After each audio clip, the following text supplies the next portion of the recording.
झाले रामराज्य काय होणे आम्हासी, झाले रामराज्य काय होणे आम्हासी, धरणी दरी पीक गाई ओळील्या म्हैशी, राम वेळोवेळा मी गावोवी, दळिता कांडिता जीविता गे बाई, स्वप्नही दुःख कोणी न देखे डोळा, स्वप्नही दुःख कोणी न देखे डोळा, नामाच्या गजरे भय सुटले कळी काळा, राम वेळोवेळा मी गावोवी, दळिता कांडिता जीविता गे बाई, तुका म्हणे रामे सुख दिले आपुले, तुका म्हणे रामे सुख दिले आपुले, तया गर्भवासा येणे जाणे खुंटले, राम वेळोवेळा मी गावोवी, दळिता कांडिता जीविता गे बाई, लोकाभिरामं रणरंगधीरं, राजीव नेत्रं रघुवंशनाथं, कारुण्यरूपं करुणाकरं तं, श्रीरामचन्द्रं शरणं प्रपद्ये, मनोजवं मारुततुल्यवेगं, जितेन्द्रियं बुद्धिमतां वरिष्ठं, वातात्मजं वानरयोधमुख्यं, श्रीराम दूतं शरणं प्रपद्ये, श्रीराम जय राम जय जय राम, जय राम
झाले रामराज्य काय उनी आम्हासी, झाले रामराज्य काय उनी आम्हासी, धरणी धरी पीक गाई उळल्या म्हैशी, राम वेळोवेळा मी गावो ये, दळिता कांडिता जीविता गे बाई.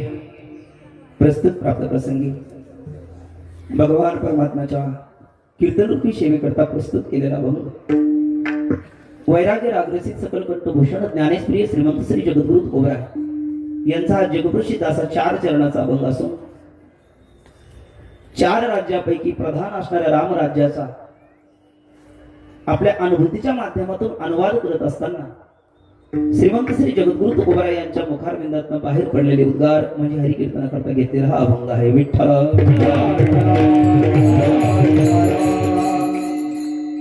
अभंगाचा शब्दशः भाव आणि विस्तृत भावार्थाचं चिंतन करण्यापूर्वी वक्त्याच्या दृष्टीने अल्पसा परिहार गरजेचा आहे.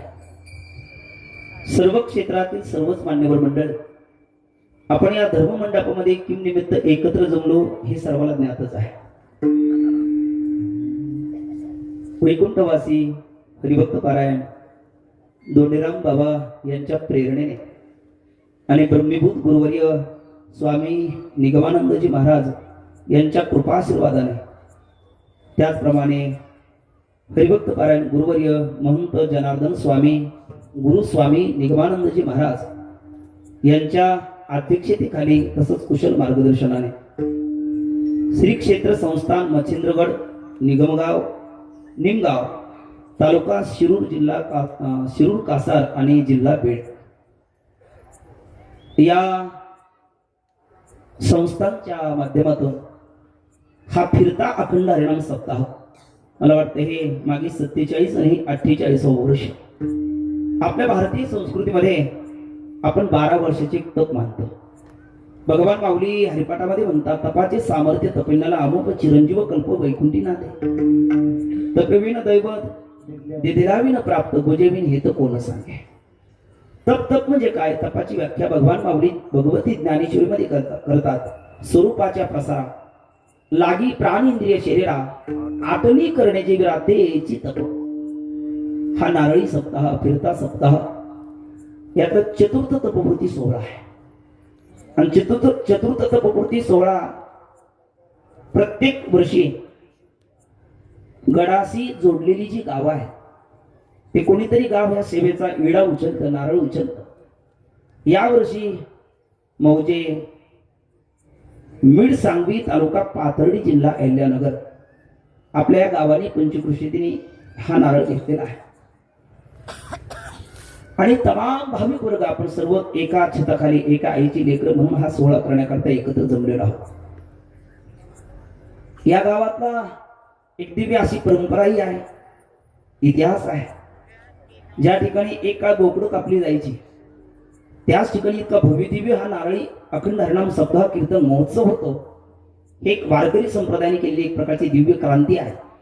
आणि त्या पाठीमध्ये एका सत्पुरुषांचा आशीर्वाद आहे, ते म्हणजे श्री संत भगवान बाबा यांनी हे स्थान आपल्याकरता उपलब्ध करून दिलेलं आहे.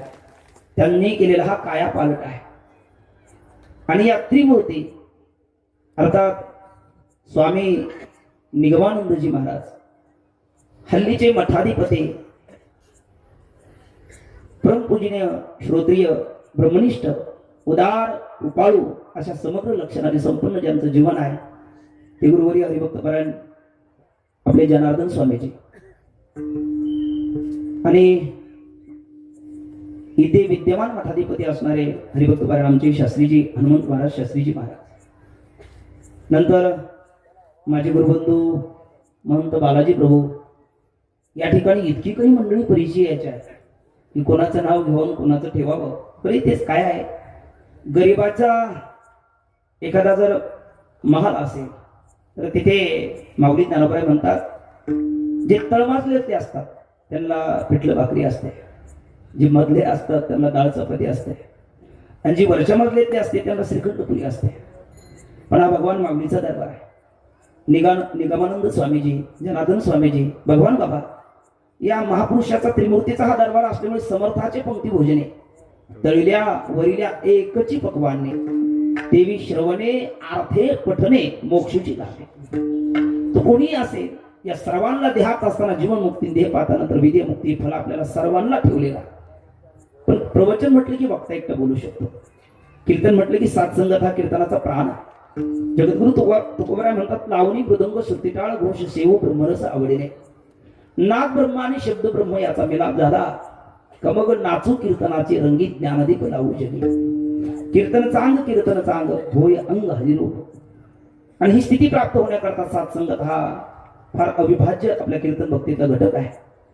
वक्त्याचे जसे गोड बोलतात तसे वादकाचे गोड बोलणारे अत्यंत गोड पदंग वादक माझे मित्र हरिभक्त पारायण आमचे दत्ता महाराज, इकडे हरिभक्त पारायण हरिदास महाराज. नंतर ज्यांनी म्हणे ज्ञानदेवा बोला अभंग, अभंग बोलता रंग कीर्तय भरला, प्रेमाचे छंद विठ्ठल नाचू लागला, अशी गोड सुरेल चाल गाऊन आपणास मंत्रमुक्त करणारे आरंभी ज्यांनी भजनाची सेवा सुद्धा इथे भगवत चरणी समर्पित केली. आळंदी निवासी माझे गुरुबंधू हरिभक्त पारायण बंडू महाराज खामकर, आणि त्यांना साथ करणारे हरिभक्त पारायण आमचे रमेश महाराज. नंतर नाशिकेत महाराज, इकडे मोठ्याने बोलत बरोबर दिनकर महाराज, भाऊसाहेब महाराज, माझे मित्र हरिभक्त पारायण संजय महाराज, गणेश महाराज, अनिल महाराज, असे कितीतरी महाराज आहे. मला वाटतं महाराजांची नावं सांगायची म्हणलं तर पूर्ण कीर्तन निसतं महाराज शब्दावर होईल आपलं, इतकी महाराज मंडळी इथे. पण आपल्या सर्वांच काय आहे, एकाच्याने मनोव्यापार आहे, हे विश्व होय सोमवार आहे.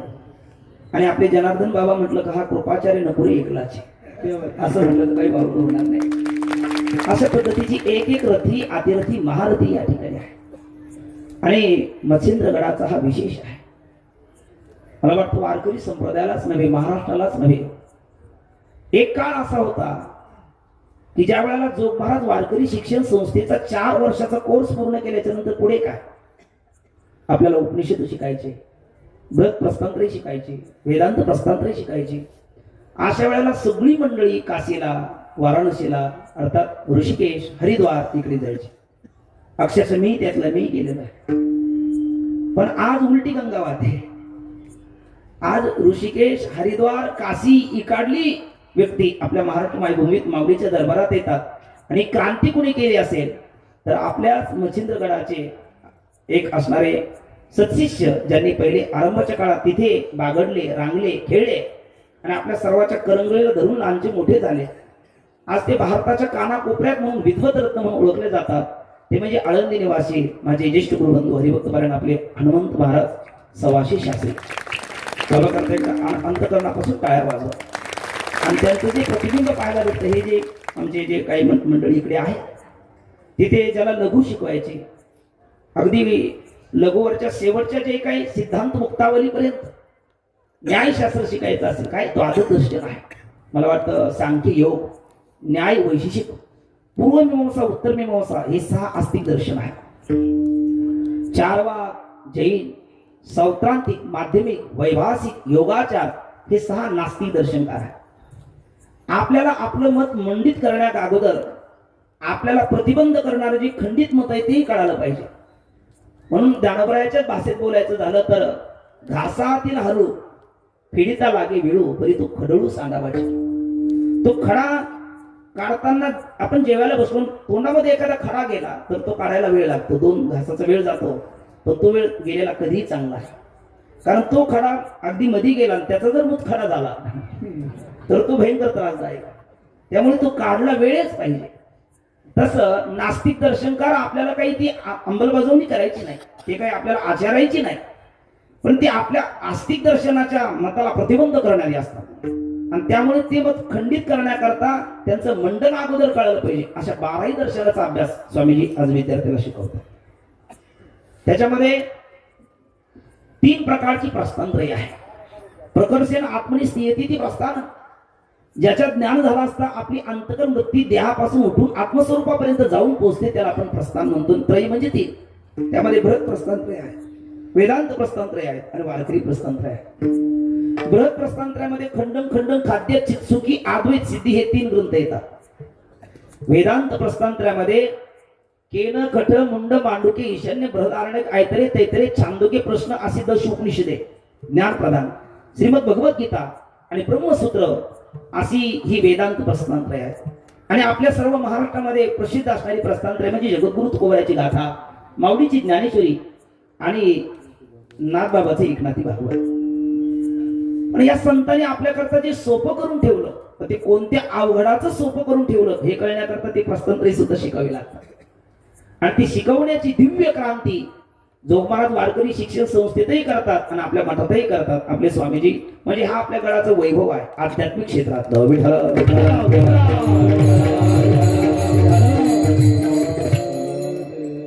मला वाटतं स्वामीजीच्या माध्यमातून एकदा दुसऱ्यांदा हा सेवेचा योग माझ्या जीवनात आहे.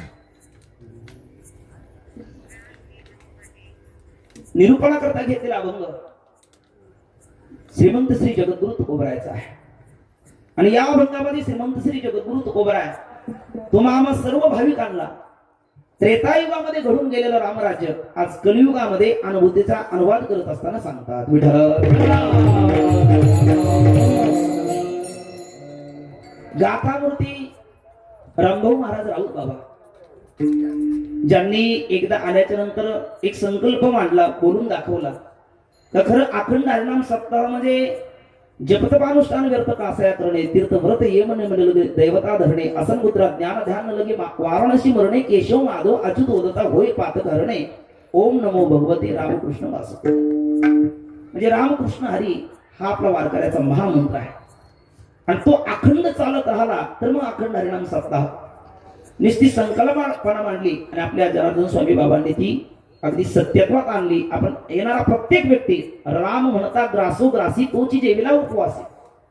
पण आपल्या प्रत्येक गाज घेताना प्रत्येक येताना पाऊल टाकलं की ते रामकृष्ण नामाची धून आपल्या कानावर पडते. हा खरा अखंड हरिनाम सप्ताह आहे. विठ्ठल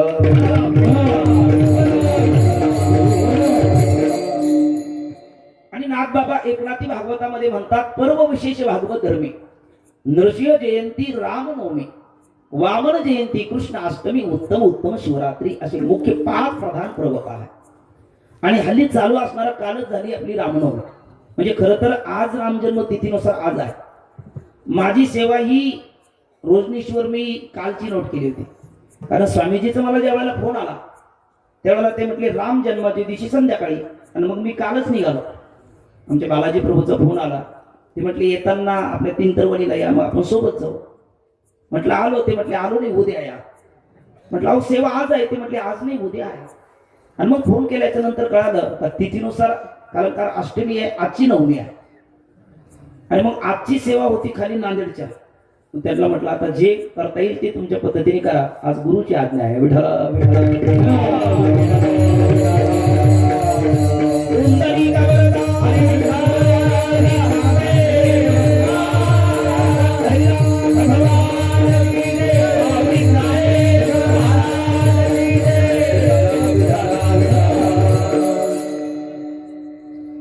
आजच्या निरूपणाकरता रामनवमी असल्यामुळे ज्याची गावी केला वास त्याची नसावे उदास असं व्यवहारात आपण म्हणतो.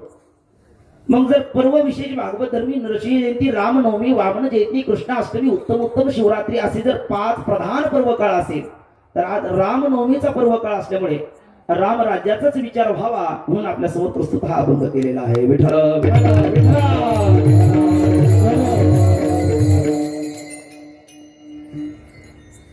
गाथामूर्ती राऊत बाबा म्हणत असतात जगद्गुरु तुकोबरायची वाणी पतिव्रता आहे. पतिव्रता आहे म्हणजे काय, कुणाला म्हणतात पतिव्रता? माऊलीला विचारा ना. माऊली ज्ञानोपनिषद मध्ये आपल्याला सांगतात पतीची या माता अनुसरुणी पतिव्रता अनायासे आत्महिता भेटीची गा. पतीच्या मताला जी अनुसरते त्याला पतिव्रता म्हणतात. किंवा पतिव्रता नेणे अनेकाची स्तुती सर्वभाव पती ध्यानी म्हणे एक धरिलाची आम्ही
जगद्गुरु तुकोबरा म्हणतात एक धरला चित्ती आम्ही रखुमाईचा पती. दुसऱ्या वचनात म्हणतात पतिव्रता नेणे अनेकाची स्तुती सर्वभावी पती ध्यानी म्हणे.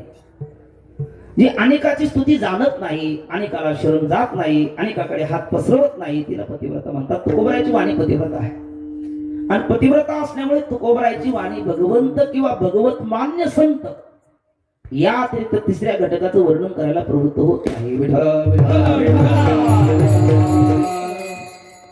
पण मग भगवंताचंही वर्णन तुकोबराची वाणी 4 प्रकाराने करते आणि भगवत मान्य संतांचं वर्णन 4 प्रकाराने करते. भगवत मान्य संतांचं वर्णन 4 प्रकाराने म्हणजे संतांच्या शरीराचं करते, संतांच्या तात्विक स्वरूपाचं करते, संतांच्या कार्याचं करते आणि संतांच्या संबंधीचं करते. चारीला एक प्रमाण मी सरळ आपल्या समोर ठेवून जातो. संतांच्या शरीराचं वर्णन करत असताना महाराज म्हणतात पवित्र तो देह वाणी पुण्यवंत जवदे अच्युत सर्व काळ. संतांच्या शरीराचं करताना महाराज म्हणतात पवित्र सोवळी एक तीच भूमंडळ. संतांच्या कार्याचं करताना महाराज म्हणतात हरिभजनी हे धवळले जग चुकविला लाग कळी काळाचा. आणि संतांच्या संबंधीचं करत असताना म्हणतात संतांची गावी आपण इथे आलो ना, संतांची गावी प्रेमाचा सुकाळ नाही, तळमळ दुःख लेश हे सगळं आपण आज अनुभवतो कारण हे संतांचं गाव आहे.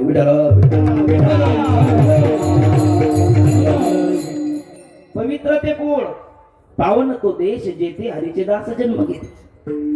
संतांचं वर्णन एक त्यांच्या शरीराचं पवित्र तो देह वाण्य पुण्यवंत, संतांच्या तात्विक स्वरूपाचं पवित्र सोहळी एक तीच भूमंडळ, संतांच्या कार्याचं हरिभजनी हे दवळीलं जग किंवा वाढविले सुख भक्तिभाव धर्म आणि संतांच्या संबंधीचं संतांची गावी प्रेमाचा सुख. म्हणजे संतांचं वर्णन 4 प्रकारे महाराज अभंग गाथेमध्ये करतात. जसं संतांचं वर्णन 4 प्रकारे करतात तसं भगवंताचंही वर्णन 4 प्रकारे करतात. भगवंताच्या मूर्त स्वरूपाचं 1, अमूर्त स्वरूपाचं 2, भगवंताच्या कार्याचं 3 आणि भगवंताच्या संबंधीचं 4 असं 4 प्रकारे भगवंताचं वर्णन करतात. भगवंताच्या मूर्त स्वरूपाचं करत असताना इंद्रिय गोचरत्व मूर्तत्व, आपल्याला नेत्रादी इंद्रियाला विषय होतो त्याला आपण मूर्त म्हणतो. असं भगवंताच्या मूर्त स्वरूपाचं वर्णन करत असताना महाराज म्हणतात सुंदर ते ध्यान सुंदर ते ध्यान सुंदर ते ध्यान सुंदर ते ध्यान उभे विते वरी सुंदर ते ध्यान उभे विते वरी कर कटे वरी के बोलिया सुंदर ते ध्यान सुंदर ते ध्यान सुंदर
सावळे रूपणे चोरटे सुताचे सावळे रूपणे चोरटे सुताचे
इंद्रिय गोचर पुढचं लावू नका. इंद्रिय गोचरत्व मूर्तत्व इंद्रियाला विषय होत त्याला मूर्त म्हणतात. आणि अशा सावळे रूपडे चोरटे चित्ताचे किंवा सावळे परब्रह्म आवडे जेव्हा सुंदर ते ध्यान उभिटीवर हे देवाच्या मूर्त स्वरूपाचं वर्णन आहे. देवाच्या अमूर्त स्वरूपाचं वर्णन करत असताना महाराज म्हणतात आनंदाद्वय नित्य निरामय नित्य निरामय नित्य निरामय नित्य निरामय नित्य निरामय नित्य निरामय आनंदाद्वय नित्य निरामय नित्य निरामय नित्य निरामय नित्य निरामय नित्य निरामय नित्य निरामय आनंदाद्वय नित्य निरामय नित्य निरामय नित्य निरामय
आनंद आबोय नित्य निरामय जे का निज ध्येय योगियाचे हे देवाच्या अमूर्त स्वरूपाचं वर्णन आहे.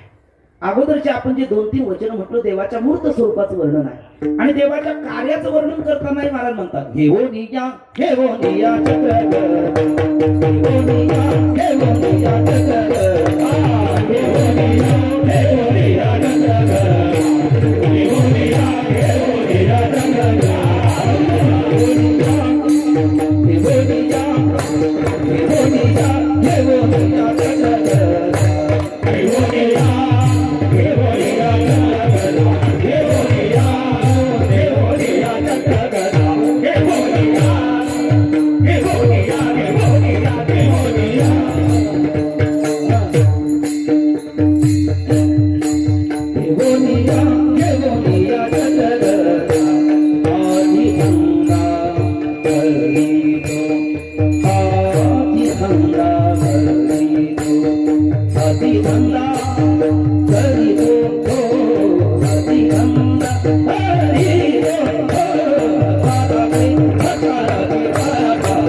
कुछ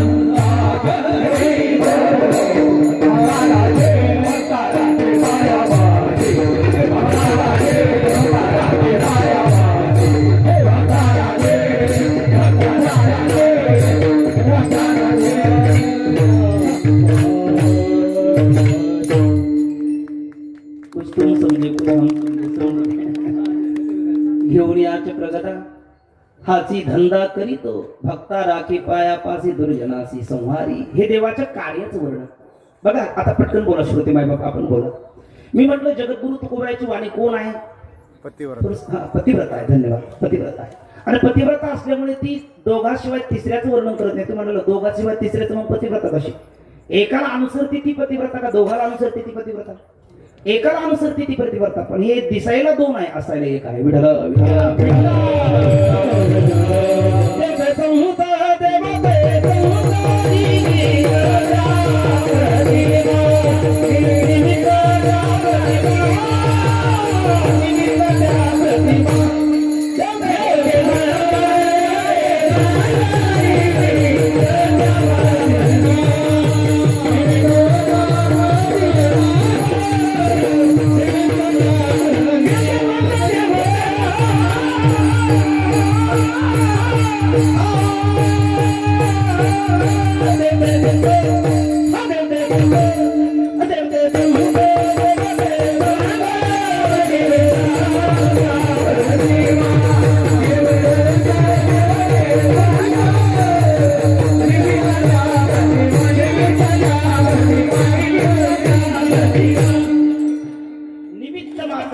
वेदांताच्या भाषेत म्हणतात औपाधिक भेद वास्तव अभेद. आणि औपाधिक भेद वास्तव अभेदाचे लाभाने करत नाही. कर्म म्हणून येतो तो जीव जंत, कर्तव्य म्हणून येतो तो भगवंत, आणि तुमची आमची करुणा म्हणून येतात ते संत. आणि करुणा आणि कर्तव्य, करुणा ही उपाधी आणि कर्तव्य ही उपाधी, ही जर बाजूला सारली तर तत्व एकच आहे. म्हणून एकाच तत्वाचं दोन रूपाने वर्णन करतात. त्यात देवमान्य संतांचंही वर्णन चार प्रकाराने करतात आणि भगवंताचंही वर्णन चार प्रकाराने करतात. आजच्या अभंगामध्ये जगद्गुरु तुकोबराय संतांचं वर्णन करतात का भगवंताचं? राम कोण? राम जंत, संत की भगवंत? उत्तर आहे भगवंत. भगवंताचं वर्णन करतात. पण भगवंताचं वर्णन करत असताना जगद्गुरु तुकोबराय चार प्रकाराने करतात असं आपण बोललो. देवाच्या इंद्रिय गोचरत्व मूर्तत्व देवाच्या मूर्त स्वरूपाचं करतात. इंद्रिय अगोचरत्व अमूर्तत्व देवाच्या अमूर्त स्वरूपाचं वर्णन करतात. अर्थात सगुण आणि निर्गुण स्वरूपाचं वर्णन करतात. देवाच्या कार्याचं वर्णन करतात. आजच्या अभंगामध्ये भगवंताचंच वर्णन करतात. जंत वा संताचं करत नाही, पण भगवंताच्या सगुण स्वरूपाचं नाही, निर्गुण स्वरूपाचं नाही, देवाच्या कार्याचंही नाही, देवाच्या संबंधीचं वर्णन करतात. देवाच्या संबंधीचं वर्णन करतात. अर्थात जसं तुकोबरायांनी म्हणावं, आपल्या महिमाने धातू परिचय केले सोने. परिसाच्या संपर्कामध्ये लोखंड नावाची धातू आल्याच्या नंतर कोणती क्रिया, कोणती भावना, कोणता विचार काहीही करावं लागत नाही. केवळ सानिध्य मात्राने परिसाच्या संपर्कात ती लोखंड नावाची धातू आली की तिचं पहिले ती बेबोल असते, नंतर ती अनमोल होते. लोह धातू जाता आणि त्याला सुवर्णत्व प्राप्त होतं. हे केवळ परिसाचा महिमा आहे. तसं राघवाच्या सानिध्य मात्राने त्या त्रेतायुगामध्ये या धरातलावरती झालेलं जे परिवर्तन आहे हे महाराज सांगत असल्यामुळे आजच्या अभंगामध्ये भगवंताच्या सगुण स्वरूपाचं नाही, निर्गुण स्वरूपाचं नाही, कार्याचं नाही, देवाच्या संबंधीचं वर्णन करतात.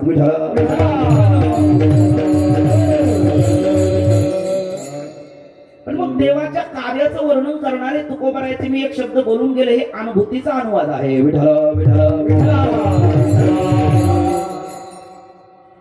पारमार्थिक क्षेत्रामध्ये चार प्रकारचे वर्ग आपल्याला पाहायला भेटतात. एकाच्या जीवनामध्ये अनुभवही नाही, अनुवादही नाही. दुसऱ्या वर्गाच्या जीवनामध्ये अनुवाद आहे, अनुभव नाही. तिसऱ्या वर्गाच्या जीवनामध्ये अनुभव आहे, अनुवाद नाही. आणि चौथा वर्ग आहे, त्याच्या जीवनामध्ये अनुभवही आहे, अनुवादही आहे.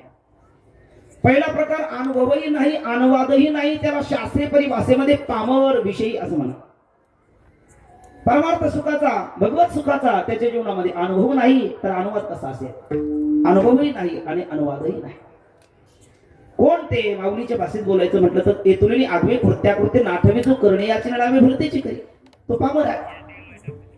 आता ते पामर विषयी जिज्ञासू मुक्त या सगळ्याच्या व्याख्या माऊलीने केलेल्याच आहे ज्ञानेश्वरीमध्ये. फक्त ही पामरा करता बोवी ही जिज्ञासू करता ही मुमुक्षू करता ही मुक्ता करता येतो आपण शोध घ्यायचा. येतुलेली आगवे कृत्याकृत्य नाठवे जो करणे याची नावे भरतेची करी असं बोलतात माऊली. मग ते कोणाबद्दल बोलतात? पामराबद्दल बोलतात. म्हणून ती संसारी जन्मीचे यज्ञाधिक कर्म किजे मग स्वर्ग सुख भोगीचे मनोहर असं माऊली बोलतात. ते विषयी बद्दल बोलतात.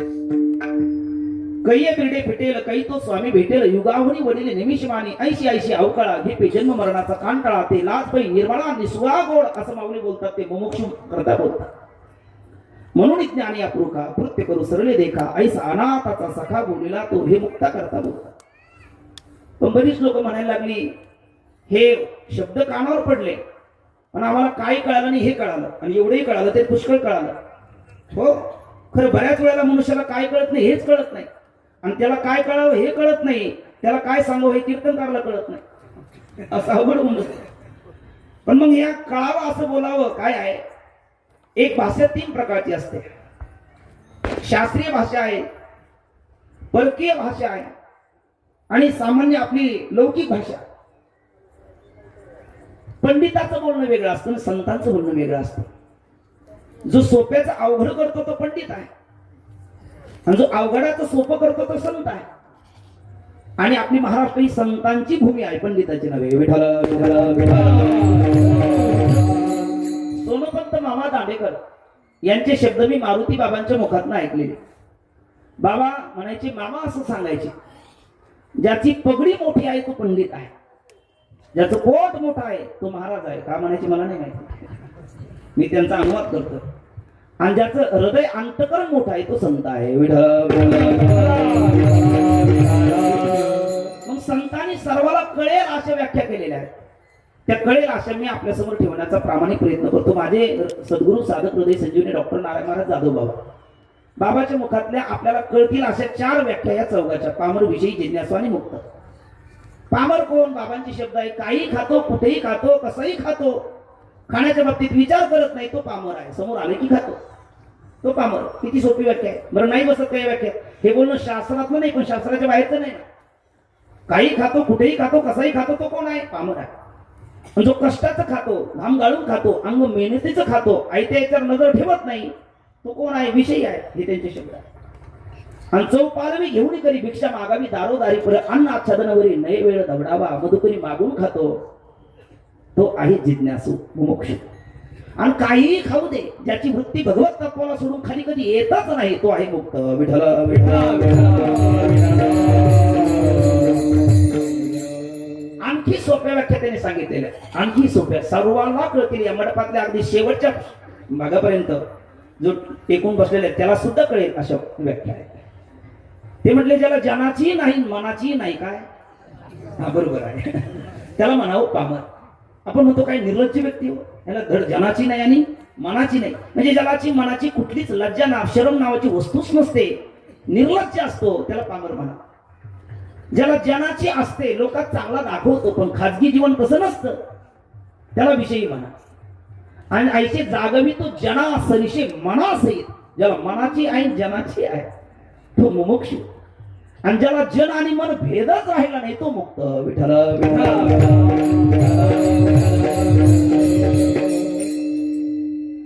मग श्रीमंत श्री जगद्गुरु तुकोबराय आजच्या अभंगामध्ये कुणाचं वर्णन करतात तर आपण म्हटलं भगवंताचं.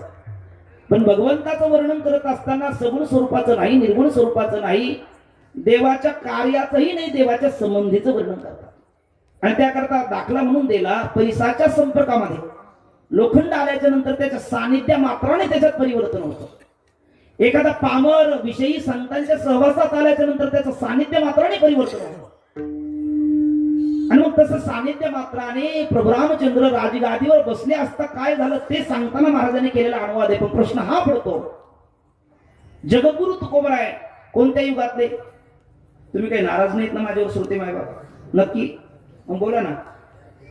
युग किती आपल्याकडे? 5 का 10? हा म्हणजे तुम्ही बोटाकडे बरोबर बोलताय.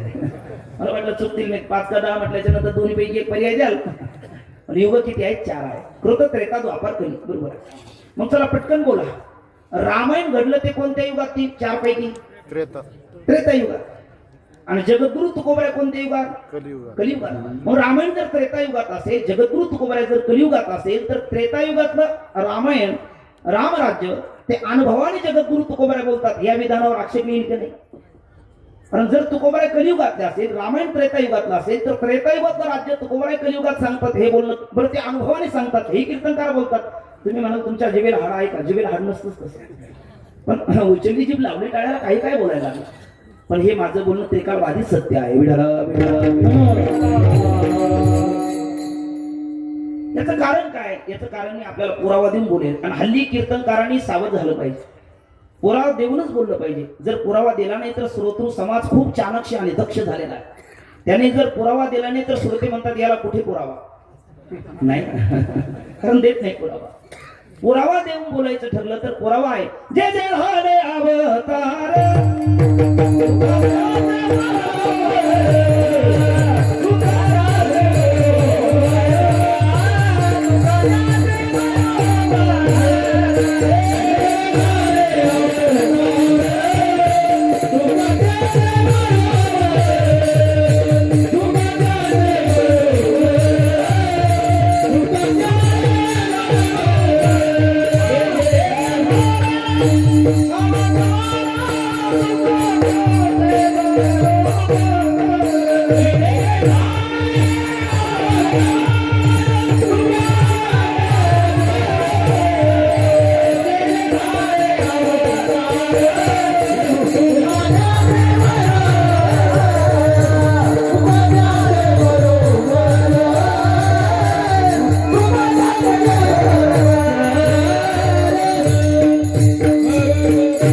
अवतार सोबत तुकोबराय म्हणतात आम्ही बरोबर आहे, येतो जातो आम्ही देवाची सांगत तुका म्हणे गात देवना. बरं ठीक आहे, देवाच्या सोबत तुकोबराय आहेत हेही आम्ही मान्य करू. तुकोबरायचं वचन आहे, तुकोबराय त्रिकालवादी सत्य बोलणार आहे, असत्याचा स्पर्श त्यांच्या वाणीला स्वप्नातही होत नाही, हेही आम्हाला मान्य आहे. पण तरी आपण सिद्ध करून द्या. नाही प्रतिज्ञा मात्र वस्तुसिद्धी किंतु लक्षणा प्रमाणाभ्याम वस्तुसिद्धी, तुम्ही सिद्ध करून द्या. तर आपल्याकडे युग आताच म्हटलं आपण किती आहे? 4 आहे. बरोबर. मग पहिलं युग कोणतं म्हटलं आता आपण? ते काय ध्यानात ठेवायचं असतं का मला? तुम्ही ध्यानात ठेवत नाही म्हणून कीर्तनकार तेच सांगता. तुम्ही ध्यानात ठेवलं तर कीर्तनकाराला सुद्धा चिंतन बदलायची जबाबदारी येईल, पण तुम्ही जबाबदारी काही घेतच नाही म्हणून ते तरी कशाला घेते ना. मी एकदा पुन्हा सांगतो, आता बोला मागचं. कृत, त्रेता, द्वापर, कली. चला पहिलं युग कृतयुग म्हणजे सत्ययुग, 2 त्रेतायुग आणि 3 द्वापार युग आणि चालू आहे ते कलियुग. असे जर 4 युग असेल तर 4 युगामध्ये देव कोणत्या रूपात आले, कोणा करता आले आणि तुकोबराय कोणत्या रूपात आले, सरळ सरळ आपण पाहू. चला मी दैत्य सांगतो, तुम्ही देवाचा अवतार सांगा, नाही तर मग तुम्ही देव सांगा, मी दैत्य सांगतो. काहीतरी तुम्ही घ्या ना. एकमेका साह्य अवघे धरू सुपंत्र. बरोबर आहे की का? सगळं एकट्यानेच बोलावं हे प्रमाण आपुली आपण करा सोडवून कीर्तनात असं म्हणावं का एकमेका साह्य करू असं म्हणावं? तरी तुम्ही माझ्याकडे लक्ष देत नाही. विठ्ठल विठ्ठल विठ्ठल विठ्ठल विठ्ठल विठ्ठल कुंडली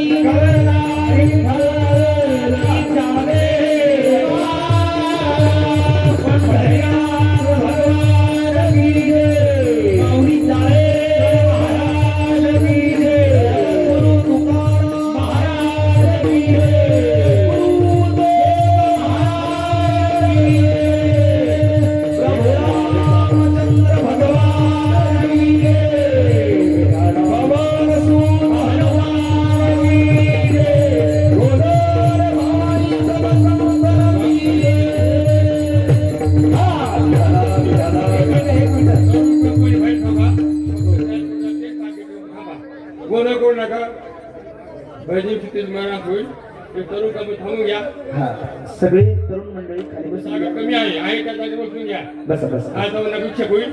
धन्यवाद धन्यवाद. जिथे जागा भेटेल तिथे बसून घ्या. विठा विठा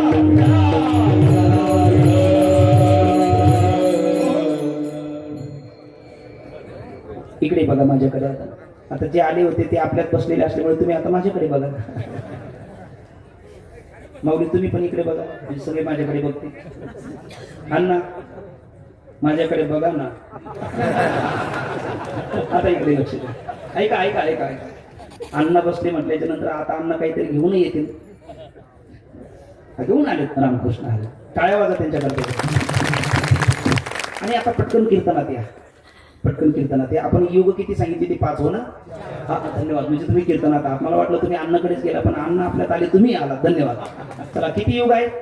4 युग आहे. पहिलं युग कृतयुग 2 त्रेतायुग 4 3 द्वापार युग आणि 4 आहे ते कलियुग. मग मी म्हटलो 4 युगामध्ये देव आले तर 4 युगामध्ये तुकोबरा आले हो की नाही. मग 4 युगामध्ये देव आले तर पहिला मी दैत्य सांगतो तुम्ही देव सांगा, नाही तर मी देव सांगतो तुम्ही दैत्य सांगा. कोणता पक्ष घेता? पटकन बोला. काहीतरी देव नाही ते दैत्य एवढं तर बोला ना. देव घेता आलो वा म्हणजे दैत्य आमच्याकडे द्यायचे काय चॅप्टर माणसं. धन्यवाद. असू द्या. तुम्ही काय घेतले? देव घेतले. ठीक आहे. मी दैत्य सांगतो. कृतयुगामध्ये एक उन्मत्त झालेलं दैत्य आहे त्याचं नाव हिरण्यकशिपू. त्याच्याकरता देव आले. कोणत्या रूपात? आता तुम्ही बोला मग. बरोबर आहे. नृसिंह भगवान. आणि त्यावेळेला तुकोबराय होता. तुका म्हणे कधी होतो आम्ही. मग कोणत्या रूपात होते तुकोबराय त्यावेळेला? कीर्तनकार मंडळी भरपूर आहे आपल्याकडे. त्यांना नाही आठवलं तर तुम्ही मदत करा. भक्त प्रल्हाद. बरोबर आहे ना. भक्त प्रल्हाद. चला त्रेतायुगातलं देव सांगा पटकन आता. त्रेतायुगातले देव म्हटले की राम आणि दैत्य म्हटले की रावण. आहे की नाही. आणि मग संत तुकोबराय म्हटलं की अंगद. बरोबर आहे ना. चला त्याच्या पुढे द्वापारी. द्वापारीला देव बोला पटकन. भगवान श्रीकृष्ण. आणि भगवान श्रीकृष्ण असेल तर दैत्य म्हणलं तर कोण? कंस. आणि जगद्गुरु तुकोबराय कोण? उद्धवजी. आहे ना. उद्धवजी तुकोबराय.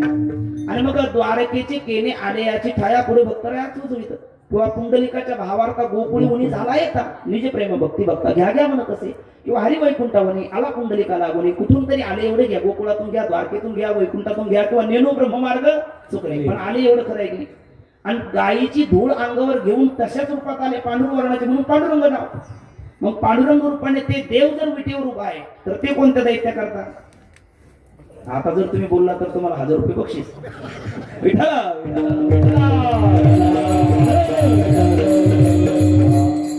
आता कोणते दैत्य करता? कारण हे 3 युगातले दैत्य सहज सांगता आले. त्याच्यामुळे तुम्ही देवाचा पक्ष घेतला. तुम्हाला वाटलं दैत्य नकोच आपल्याकडे. कारण कलियुगामध्ये दैत्य ओळखणं कठीण आहे. विठला विठला विठला. पटकन माझ्याकडे बघा. मी जर म्हटलं आपण सगळे सज्जन आहे तर कोणाची ताकद आहे? आम्ही दुर्जनपणा स्वप्नातही केला नाही. अगदी माझ्यासहित कोणाची ताकद आहे आपली? कोणाचीच नाही. म्हणजे टेबलाच्या खालून आम्ही मला कधी सप्लाय केलाच नाही असा कीर्तनकार तरी म्हणू शकतो काय? नाही म्हणू शकत. म्हणजे कुठेतरी निषिद्ध कर्म आपल्या जीवनात घडलंच नाही असं कोणाची ताकद आज कराल विक्राल कधी कालात नाही. याचा अर्थ आपण पूर्ण सज्जन आहोत. निर्भेळ निरसे सज्जन आहोत ही म्हणायची आपलं ताकद नाही. आणि आपण पूर्ण दुर्जन आहोत ही म्हणण्याची ताकद नाही. कारण जिंगण चिंगण चाललं तर तिकडे म्हणणारी वंशपूर आपणच असतो. आणि कीर्तन प्रवचनात परीक्षित होणारे श्रोते आपण असतो. व्यास होणारा वक्ता आपणच असतो. गान गंधर्व आपण असतो. तर इंद्र आपण असतो. नेमका आपल्याकडे प्रश्न पडतो हे ते खरे का? हे खरे. विठ्ठल विठ्ठल विठ्ठल. अशा वेळेला परमात्मा ज्या रूपाने येतो ते संत रूप आहे. विठ्ठल विठ्ठल. जगद्गुरु तुकोबराय. आता आपल्याला लक्षात आलं तर तुकोबराय जगद्गुरु तुका अवतार. मग जगद्गुरु तुकोबराय 4 युगामध्ये हो आहे की नाही? आहे. मग त्रेतायुगात कोण आहे तुकोबराय? बोला. आता बोलून गेला तुम्ही विसरलं लगेच. अंगद आहे. बरोबर आहे. मग अंगदाच्या रूपात असणारे तुकोबराय त्यांनी त्रेतायुगात त्यावेळेला अनुभवलं. काय अनुभवलं? गड्यानो गड्यानो गड्यानो गड्यानो.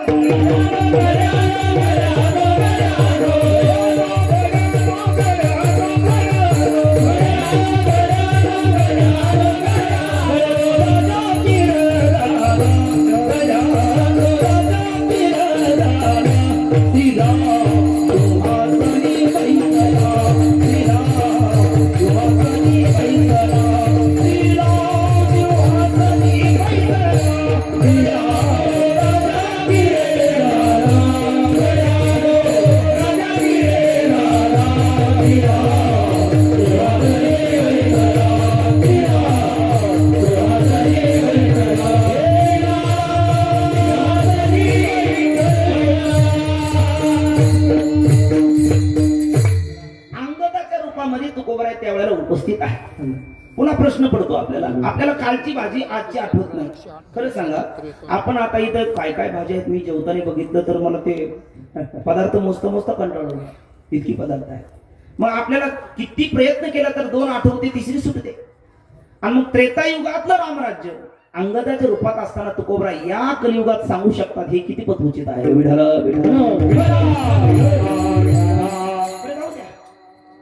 एक ज्याची बुद्धी पवित्र आहे, सत्वशील आहे, सात्विक आहार घेणारी आहे, त्याला 2 दिवसाचं नाही 1 वर्षाचं आठवतं. काही काहीची बुद्धी खूप चांगली असते, त्याला 100 वर्षाचंही आठवतं, 80 वर्षाचं आठवतं. संतांची बुद्धी तर काय पवित्र शब्द सुद्धा कमी वाढेल इतकी तुकोबराची बुद्धी पवित्र आहे. आणि त्यामुळे ती त्रिकालदर्शी आहे. त्रिकालदर्शी असल्यामुळे त्रेतायुगामध्ये अनुभवलेलं रामराज्य तुकोबरे आपल्याला कलियुगामध्ये सांगतात. विठ्ठल पण मग कधी ते आदो राम तपोवनादिगमनम हात्वा मृग कांचनम वैदे हरणम जटायु मरणम सुग्रीव संभाषणम वाली निर्दलनम समुद्र तरणम लंकापुरी दहनम पश्चात रावण कुंभकर्ण हननम एतद्धि रामायण. इथपर्यंत घडलं. पुष्पक विमानामध्ये बसलेत आणि जानकी आईसाहेबांसोबत नळनी जामवंत सुग्रीव हनुमंत यांना घेऊन, विभीषणाला घेऊन, त्या केवटाला घेऊन भगवान परमात्म्याच्या त्या पुष्पक विमानाने उड्डाण केलं आणि ते अयोध्या नगरीमध्ये आले. नंदीग्रामामध्ये भरत आहेत, त्यांनी स्वागत केलं आणि कुलगुरू वशिष्ठाच्या आधिपत्याखाली भगवान प्रभू रामचंद्राचा राज्याभिषेक झाला. आणि प्रभू रामचंद्राचं राज्य आलं आणि मग तुकोबराय त्याची स्मृती म्हणून आपल्याला मनस्वी ओढाय. मग जगद्गुरु तुकोबराय त्रेतायुगात घडून गेलेलं रामराज्य आज कलियुगात का सांगतात? आपल्याला वाटतं पुराणातली वांगी पुराणात, त्या युगात घडून गेले. आता त्याची उपयोगिता काय? तर त्याची प्रामाणिक उपयोगिता ही आहे. आजही आपल्याला जर आनंदी जीवन जगायचं असेल, आपल्याकडे व्यवस्था नसू दे, आपली अवस्था बिघडू नये, आपल्याकडे सुविधा नसू दे, आपलं समाधान बिघडू नये, आपल्याकडे पात्र नसू दे, आपली पात्रता उंचावल्याशिवाय राहू नये, अशी जर आपल्याला आजही अपेक्षा असेल तर रावणाचा आदर्श नाही घेणार आपण रामाचा आदर्श घेतो. एकमेकाला भेटल्याच्या नंतर रावण रावण नाही म्हणत, आपण राम राम म्हणतो. खरं रावण बलशाली नाही, रावण सामर्थ्यशाली नाही, रावण घरंदाज व्यक्ती नाही, सर्वच बाबतीत रावण महान आहे. पण रावण चौक, रावण ढाबा नव्हे, रावण टपरी तरी नाही हो. रावण नाव चुकून आपण आपल्या मुलाला ठेवत नाही. रावण गाव मी पाहिलं ते बेगवनकडे जाताना रावणगाव आहे ना, रावणगाव आहे. पण मला वाटतं जसं आता अहिल्यानगर झालं, छत्रपती संभाजीनगर झालं, थोड्या दिवसात तेही करतील काहीतरी बदल. विठ्ठल विठ्ठल पण मग रावण इतका महान असताना इतका नगण्य हीन दीन का ठरला? याचं कारण रावण 2 गोष्टीत चुकला. एक परस्त्री आणि 2 परधन. जगद्गुरु तुकोबरा म्हणतात साधने तरी हीच दोन्ही, जरी कोणी साधेल परस्त्री परधन याचा मानी विटाळ. मला वाटतं कलियुगातला राम कोण आणि रावण कोण सोपं गणित आहे. ज्याला परस्त्री माता वाटते आणि परधनाकडे चुकूनही ज्याचा डोळा जात नाही, तो कलियुगातला कसाही असला तरी राम आहे, तो राम आहे. आणि ज्याला नसेल 20 हात नसेल, 10 मस्तक नसेल, 20 हात नसेल, 10 मस्तक नसेल, पण परस्त्रीकडे पाप वासनेने पाहत असेल आणि परधन लुबाडायचा प्रयत्न करत असेल, तो कोणी असला तर कलियुगातला रावण आहे. याला नाही टाळ्या वाजल्या तुम्ही काय त्याच्या पक्षीचे हात का काय नाही वाजवा एकदा टाळ्या, आता जोराने वाजवा. तो खरं आहे ना. कलियुगातला कोणीही असला परस्त्रीवर आणि परधनावर वाईट नजर ठेवत असेल तर तो रावण आहे. आणि रावणाचा उदो कुठपर्यंत होतो? थोडे दिवस होत असतो. पण राम काही काळात आपल्याला वाटतं संपला, पण रावणाचा अंती काय? सत्य परेशान हो सकता है मगर पराजित कभी नाही. अंतिम विजय सत्याचाच होत असतो. त्याकरता आपण आदर्श घ्यायचा असेल तर रावण राज्याचा नव्हे, राम राज्याचा. आणि म्हणून ते राम राज्य सांगत असताना त्रेतायुगात अनुभवला अंगाच्या रूपात आणि लोक दुःखाने हुरपाळलेली पाहिजे. जेथे जावे तेथे कपाळ सरीशे, दुःखाचा डोंब सगळ्यांच्या अंतःकरणात उसळलेला आहे. मी या रोते क्यू बोली मेरी सुरतही वैशी आहे. कुणाच्याही चेहऱ्यावर पाहिलं तर 12च वाजलेले आहेत. आता वाजले की 12 कीर्तन बंद करा, असाच प्रकार आहे. अगदी त्या फोटो काढणाऱ्याला सुद्धा म्हणावं लागतं माऊली स्माईल प्लीज. अरे म्हणजे हसावं लागावं एवढं सुद्धा सांगावं लागलं. इतके आपण दळभद्री व्हावं, इतके आपण फुटक्या नशिबाचे व्हावं, याचं कारणच आहे का आपण रामाला विसरलो. विठ्ठल विठ्ठल. आणि म्हणून आपल्याला ते स्वरूपभूत सुख प्राप्त करून देण्याकरता अगदी आपल्या जीवनातला शोक नाश आणि आनंदाबाबती ही अनुभूती आपल्या सर्वांना देण्याकरता तुकोबऱ्याने अनुभवलं. आणि जे आपण भोगलं ते इतराला द्यावं. कारण सेवितो हा रस वाटितो अनेका घ्यारे होऊ नका रानभरी. ही संतांच्या अंतकरणातली तीव्र तळमळ असल्यामुळे त्रेतायुगीन रामराज्य आज कलियुगीन सर्व मानव मात्राच्या कल्याणाकरिता तुकोबराय सांगत असताना जे बोलतात ते निरूपणा करता घेतलेल्या अभंगाचं प्रथम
आता काय होणे काय कमतरता आहे, काय अपूर्णता आहे, हा काय आक्षेपार्थ आहे. आता काही उणीव, काही अपूर्णता, कुठलीही न्यूनता आम्हाला राधीच नाही. या ठिकाणी राम हे विशेषण आहे, राज्य हे विशेष आहे आणि राम राज्य हे विशिष्ट आहे. राम या विशेषणाचा प्रयोग राज्य या विशेषाकरता जगद्गुरु तुकोबरांनी का केला तर अन्य राज्यावर त्याची अतिव्याप्ती होऊ नये. अतिव्याप्ती म्हणजे हा एक दोष आहे. आम्हाला स्वामीजींनी आपले हनुमानजी चैतन्य स्वामीजी न्यायशास्त्रातला तर्कसंग्रहामध्ये हे तिन्ही दोष आलेले आहेत. तदैवी लक्षणम दोषत्रय शून्यम, तेच खरं लक्षण असतं जे त्रिदोष विवर्जित असतात. मग पहिला अतिव्याप्ती, लक्ष वृत्तित्व सती अलक्ष वृत्तित्व अतिव्याप्ती, लक्षैक देश वृत्तित्व अव्याप्ती, लक्ष मात्र अवृत्तित्व असंभव. हे बऱ्याच जणांना काही कळालं नाही, काहीला कळालं, पण कळेल असं मी बोलतो. फक्त 4-2 मिनिटं लक्ष द्या. लक्षाच्या ठिकाणी लक्षण जाऊन अलक्षाच्या ठिकाणी लक्षण जाणं याला अतिव्याप्ती म्हणतात. लक्षाच्या एकाच भागावर लक्षण जाणं, पूर्ण भागावर न जाणं याला अव्याप्ती म्हणतात. आणि लक्षाच्या ठिकाणी लक्षण बिलकुल न जाणं याला असंभव म्हणतात. उदाहरणाने आणखी सोपं होईल.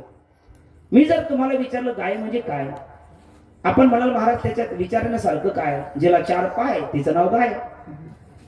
काय म्हटले, जिला 4 पाय तिचं नाव गाय. मला सांगा गायीला 4 पाय नसतात काय? बोला बोला बोला, झाले आपले 4-2 मिनिटं राहिले, बोला ना तुम्ही. असतात, पण गायीलाच असतात का? नाही. मग कोणाला असतात? बैलाला असतात, बरोबर आहे. कोणाला? घोड्याला असतात, गाढवाला असतात, उंटाला असतात. बघा किती अभ्यास आहे बाबा. म्हणजे सगळ्याला असतात ना. मग या सगळ्याला काय म्हणावं लागेल, कारण लक्ष वृत्तित्व सती अलक्ष वृत्तित्व अतिव्याप्ती. कारण लक्ष आपली गाय आहे आणि अलक्ष उंटापर्यंत चाललं, ते अतिव्याप्ती झाली. दुसरं लक्षण केलं कपिलत्वम गोह लक्षणम, जी काळी असते तिला म्हणतात गाय. मग गाय काळी नसते काय? असते, पण काळीच असते काय? नाही. भुरकी असते, गवळी असते, तांबडी असते, गुलाबी असते. हो ना? म्हणजे ऐकताय. भुरकी, गवळी, तांबडी, पांढरी गाय असते, त्या गायीवर लक्षण जात नाही. हे कमी पडलं, अव्याप्ती नावाचा दोष आला. मग नंतर तिसरं लक्षण केलं एक शफवत्वम गो लक्षणम, जिला एक खुर असतो तिला म्हणतात गाय. बरोबर नाही? गाय एक खुर असतात तर किती असतात? 2 असतात, बरोबर आहे ना? आणि 4 पायाचे म्हणलं तर 8 खुर असतात, आहे ना? मग एक खुर कोणाला असतो? आता तुम्ही बोला, आताच तुम्हीच बोलले होते. गाढवाला काय असतो? एक खुर असतो. घोड्याला एक खुर असतो. आणि दोन्हीचा संकर झाला त्याला उत्तरेत म्हणतात खच्चर खेचर, त्यालाही एक खुर असतो. मग गायीवर लक्षण गेलंच नाही. पहिला अतिव्याप्ती झाली, दुसरी अव्याप्ती झाली, तिसरा असंभव दोष आला, तिसरं चौथं निर्दुष्ट लक्षण केलं. शासनाधिमत्वं गोह लक्षणम, गळ्याखालचा पोळ जिला असतो त्याला म्हणतात गाय. पण गाय शब्द पटकन बोला, नपुसकलिंगी का पुलिंगी? मला वाटलं दोन्हीतून एक देतात. ठोको ठोको ठोको टाळी आहे ना. धन्यवाद आहे विठ्ठला विठ्ठला. गाय शब्द नपुसकलिंगी नाही, पुलिंगी नाही, तर स्त्रीलिंगी आहे. मग गाय शब्द जर स्त्रीलिंगी आहे, गळ्याखालचा पोळ तर बैलाला असतो, मग लक्षण करायला लागला स्त्रीलिंगाचं, चाललं पुलिंगावर झाली ना आपली व्यक्ती. आणि नाही, सामासिक पद आहे. शासनाधिमत्वं गोह लक्षण, शासन आदित्य शासनाधिप्य. गळ्याखालच्या पोळासहित आणखी काही गोष्टी, आणखी काही कोणत्या गोष्टी आहेत? ज्याला भांड्यासारखी मोठी कास असते बैलाला असते का? नाही. ज्याला 4 सडा असतात बैलाला असतात का? नाही. जिला प्रसव धर्म होतो ती बैलाला असतो का? नाही. जी दूध देते बैल देतो का? नाही. आता हे निर्दिष्ट लक्षण झालं. तसं इतर राज्यावर अतिव्याप्ती होऊ नये आणि राम राज्याचं स्पष्टीकरण व्हावं म्हणून जगद्गुरु तुकोबांनी इथे विशेषण आहे राम, विशेष आहे राज्य आणि विशिष्ट आहे राम राज्य. म्हणजे याचा अर्थ इतरही राज्य असली पाहिजे. हो, इतरही राज्य आहे. मग इतर राज्य कोणती? इतर राज्य 4 आहे. माझ्याकडे वेळ खूप कमी राहिला आणि नाही इतका आधी नको. साहेब आहे त्यांचाही काही पुन्हा असं तुम्हाला सत्कार वगैरे करणं असेल, पण एक 10-15 मिनिटं घेतो. तर थोडंसं मग मला प्रतिसाद द्या. आता तुम्ही घ्या म्हटलेले आहेत, मी घेतोच. मला तुमचीच परवानगी पाहिजे, ते खरं मी घेणारच होतो. विठ्ठला वक्ता तो वक्ता नाही, श्रोते नाही. अरे श्रोतेचे प्रसन्नतेत वक्त्याची प्रसन्नता. तुम्ही संत माझी आकडा आधीचीच आकाराला बहुडा तरी तुम्हा माने एवढा होत नाही. चला, आपण राज्य किती सांगायचे आपल्याला? राम राज्य आहे, तर मी राज्य 4 सांगतो. मला वाटतं आपण सुलभ करू. चालता बोलता कोण बनेगा करोडपती आहे ना ते अमिताभचं. तसं आता मी अमिताभ आहे तुमचा, समजून घ्या. कीर्तनापुरता एक 10 मिनिटं आणि तुम्ही सगळेच एकदाच बसलेला आहात कोण बनेगा करोडपती या उपक्रमाला. तर मी 4 राज्य वाटून देतो, 4 विभाग करतो. पटकन आपण बोला.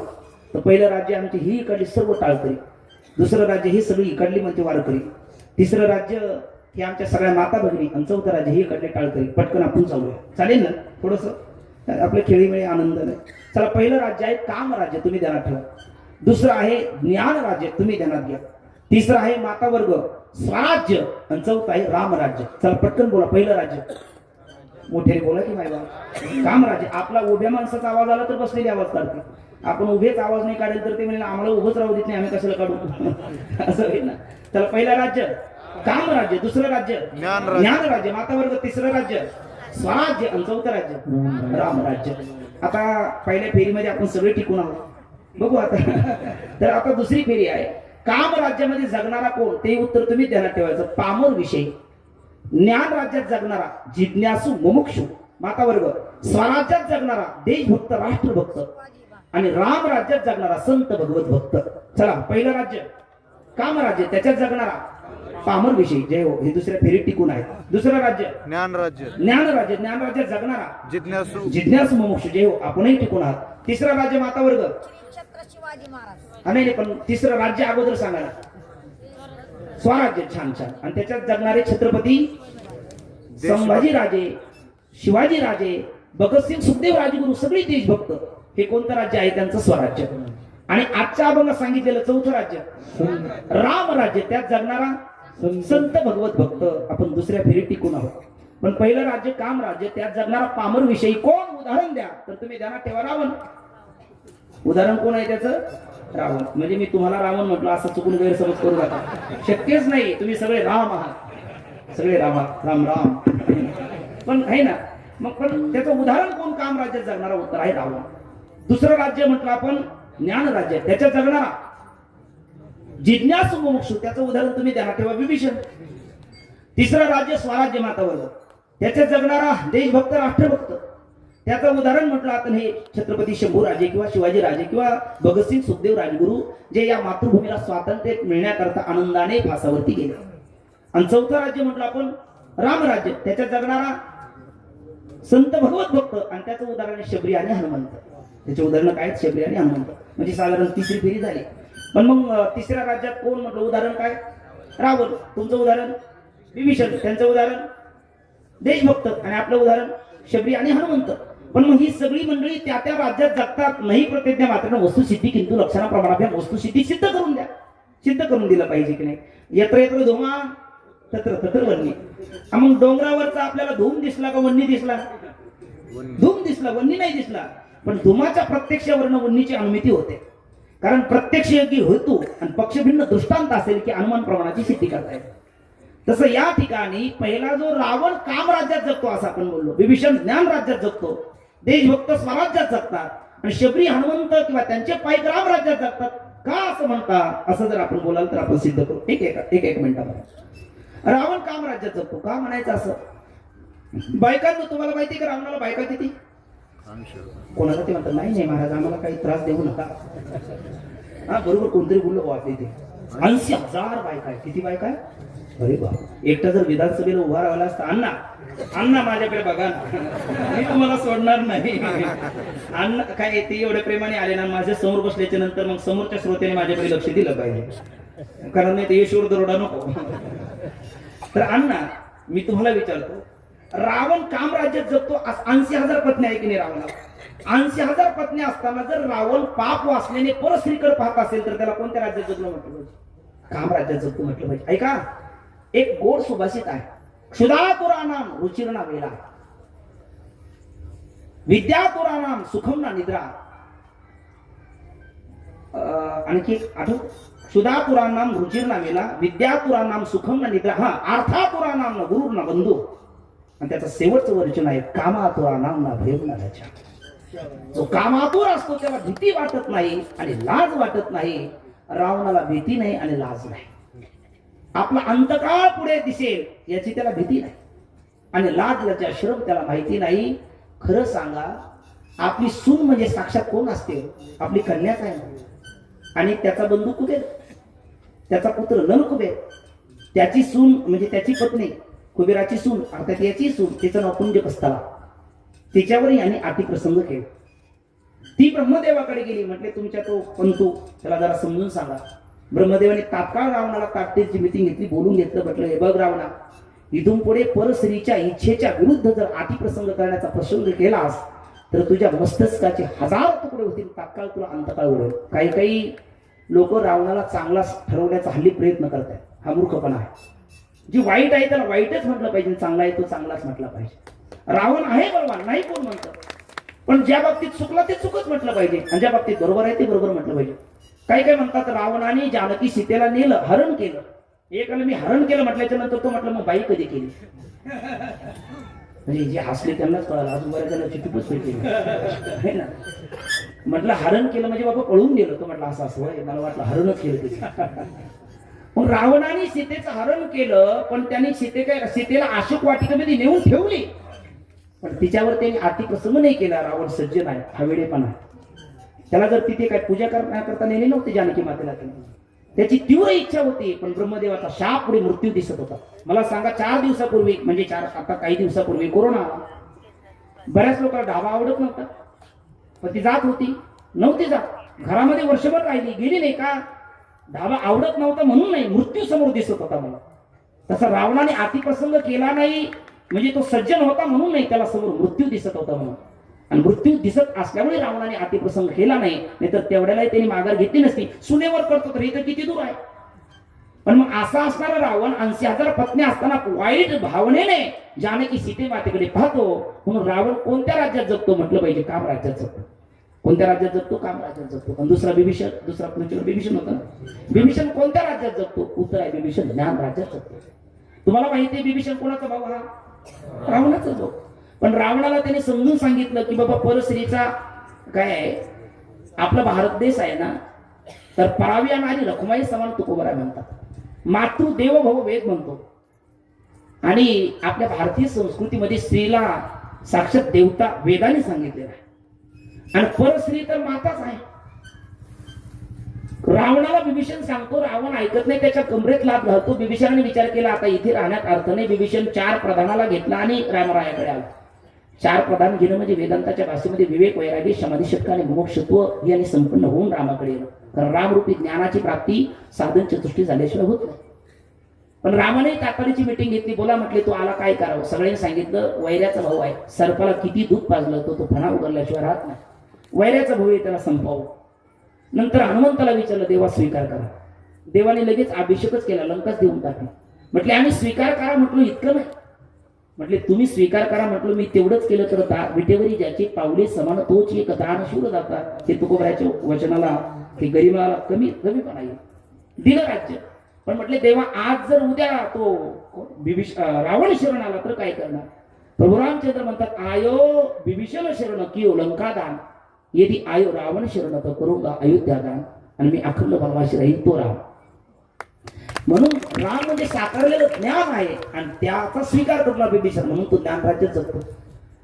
आणि हे देशभक्त राष्ट्रभक्त धर्माकरता जगावं कसं शिकवणारे राजे छत्रपती आहे आणि धर्माकरता मरावं कसं शिकवणारे हे शंभू राजे आहेत. आणि या मातृभूमीला स्वातंत्र्य मिळण्याकरता फासाचा फंदा सुद्धा आनंदाने गळ्यात घेणारे भगतसिंग सुखदेव राजगुरू आहेत. ते आनंदाने मृत्यूला आलिंगन देतात. त्यांना मृत्यू म्हणजे काही वाटतच नाही. आणि खरं मरण म्हणजे मरण नाही, स्थूल देहातून सूक्ष्म देहाचा वियोग म्हणजे मृत्यू आहे आणि अन्य स्थूल देहामध्ये संयोग म्हणजे जन्म आहे. त्याच्यात फारसं काही फार विचित्र घडतं असं काहीच नाही. सगळ्यात सुंदर आणि शुभ गोष्टी काय असेल तर मृत्यू आहे. पण मर हा बोलून सांगतो सगळ्यात सुंदर. आणि मृत्यू म्हणजे काय हो, आपल्याकडे हँडसेट आणि सिम कार्ड असतं. ते सिम कार्ड बाजूला काढणं, या स्थूल देहरूपी हँडसेट मधून सूक्ष्म देहरूपी सिम बाजूला काढणं म्हणजे मृत्यू आहे.